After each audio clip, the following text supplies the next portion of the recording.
Tell the truth. So hopefully we can get down to the bottom of this.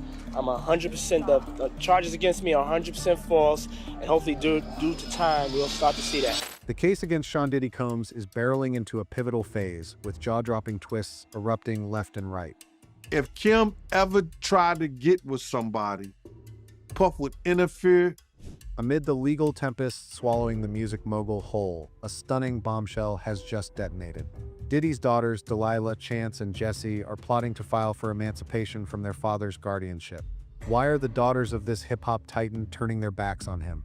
What does this bold move have to do with the enigmatic autopsy report of Kim Porter, Diddy's late girlfriend? Could these kids be clutching horrifying secrets about their father that the world has yet to uncover? And how might Kim Porter's mysterious death reshape Diddy's legal fate? Join us as we dive into the thick of it right now. A family once celebrated as a shining emblem of love and unity now teeters on the edge of shattering, torn apart by unspeakable crimes. Sean Diddy Combs' daughters Delilah, Chance, and Jessie were once their father's fiercest champions. Since Diddy's arrest, his kids stood as a rock-solid front, rallying together to defend and uplift him through these dark days. But now, a haunting specter from the past has driven an unforgivable wedge between them, the shadowy, unresolved death of their mother, Kim Porter. Allegations tying Diddy to Kim Porter's demise have sent shockwaves through the Combs family. The daughters, possibly shielded or brainwashed from the truth for years, are now grappling with chilling testimonies about their father's violent treatment of their mother. They've become living witnesses to the brutality she endured, thrust under unimaginable pressure that's pushing their family bonds to the brink of collapse. The official investigation report states, on November 15, 2018 at 1:05 p.m., Officer Villanueva from the Los Angeles Police Department logged a death deemed apparently natural. Kim was found lifeless in her bed by family members after days of flu-like symptoms. No drugs, no alcohol, no prior medical conditions, just antibiotics and an IV from a home doctor. But is the story really that simple, or is it a fragile facade masking a far more horrifying secret? Diddy and his legal team have relentlessly denied any involvement in Kim Porter's death. Yet those once closest to him paint a starkly different picture, one steeped in violence, control, and jealousy. Gene Deal, Diddy's former bodyguard, has shattered his silence with bone-chilling revelations about a relationship drenched in aggression. People were starting to say it's an East Coast, West Coast, because it was people that's trying to make money. It was true people trying to make careers, it was people trying to get fame. He claims to have witnessed Diddy strike Kim Porter on multiple occasions. One night, while standing guard outside their room, Gene heard the unmistakable sounds of Diddy beating her. When Kim emerged, her body was covered in bruises. Gene Deal went on to expose Diddy's suffocating control and jealousy, revealing how he wielded Kim Porter like a pawn in his business dealings. He'll get another girl and a guy that he's trying to make a deal with, and him and Kim, they all party together. Man, he used Kim for that. Now the truth is laid bare, and the once unbreakable bond of father and child has crumbled to dust. Sean Diddy Combs' daughters have pierced through the sinister veil of their father's darkness, seeing the anguish their mother, Kim Porter, endured. A heart-wrenching choice has been made. They're severing ties with Diddy for good. Right after it became clear that Diddy wouldn't taste freedom, his bail requests shot down time and again. His daughters stopped visiting him entirely. At his latest bail hearing, the music mogul, once accustomed to a life dripping with luxury, appeared gaunt and weary, clad in the standard khaki uniform of Brooklyn's MDC Federal Detention Center. A far cry from the September footage captured by Daily Mail, where he was kicking a hacky sack in Central Park. He's visibly thinner now, a predictable toll after months in federal lockup. Gone is the lavish sheen of his former life. He looks fragile, his hair tinged with a hint more gray.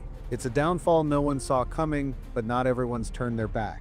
Here's the twist. While his daughters have walked away, his sons, Justin and Christian Combs, have quietly shown up to see Diddy. But why? With the horrific truth about their father exposed, do they still stand by him?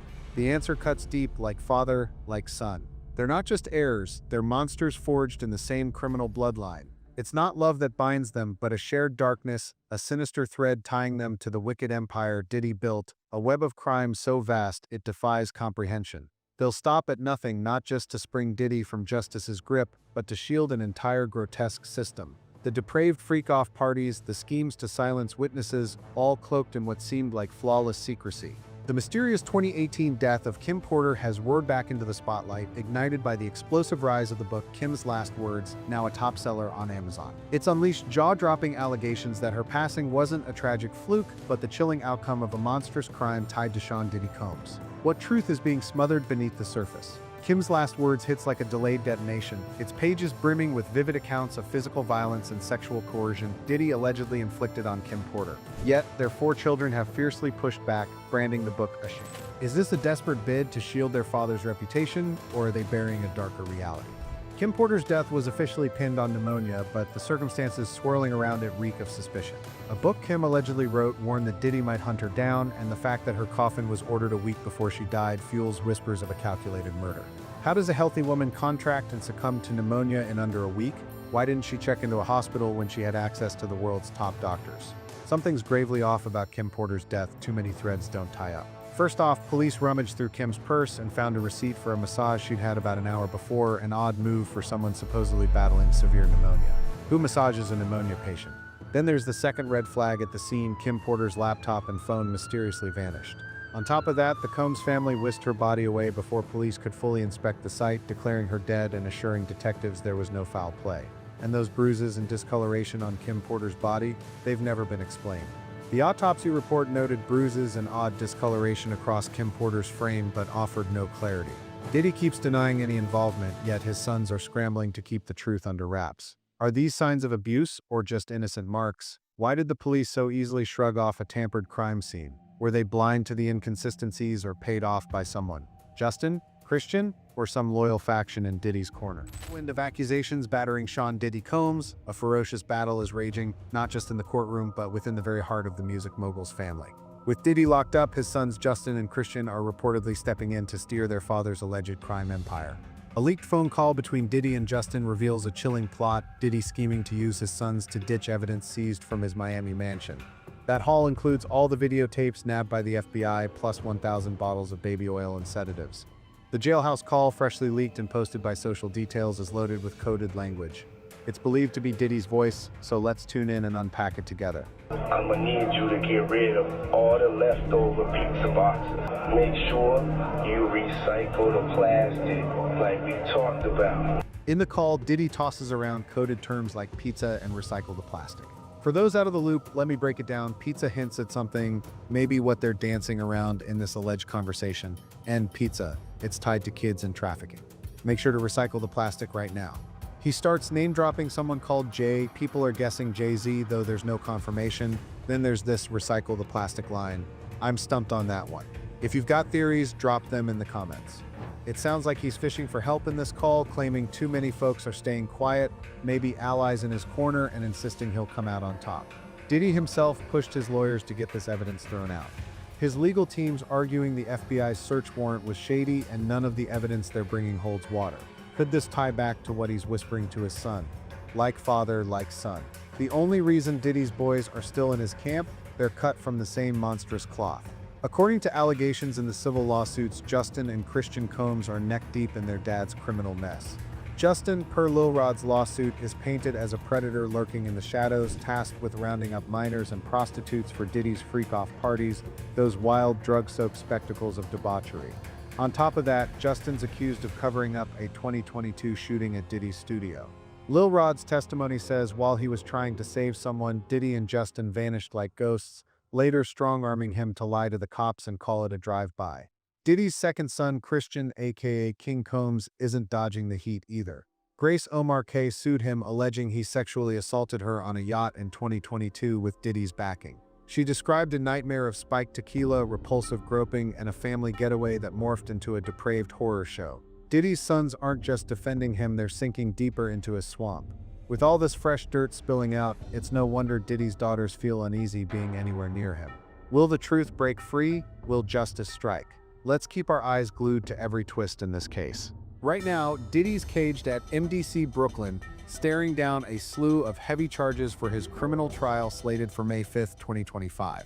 The federal indictment from September 2024 lays it out: racketeering, conspiracy, sex trafficking by force, fraud, or coercion, and transportation for prostitution. If convicted, this titan of hip-hop could be looking at decades behind bars, maybe even life. With over 120 victims speaking out and a tidal wave of physical evidence in hand, the odds of Diddy facing the music are sky high. And if his daughters or Kim Porter's best friend can prove he orchestrated her death, The punishment could climb even steeper, not just measured in years locked away, but in the torment and isolation awaiting a man who inflicted ruthless harm on the women around him, not just Kim, not just their mother, not just his daughters, but every victim scarred by his alleged atrocities. Will justice prevail? Will Diddy face the reckoning his deeds demand? I believe in the fairness and resolve of the U.S. legal system to hand Diddy a sentence that fits the man and matches the crimes. What about you? How do you feel? Does that kind of punishment feel right? Drop your thoughts in the comments below. The Diddy case is racing toward an electrifying climax, packed with twists no one can predict. Will the truth behind Kim Porter's death finally break free? Will Diddy face the consequences of his actions? Let's keep our eyes locked on every pulse-pounding moment of this saga, holding out hope that justice will prevail. A huge thank you to all of you for watching this video. Share your thoughts below, and don't forget to stick with our channel for the hottest updates on this landmark lawsuit. Thanks for tuning in. Catch you in the next one.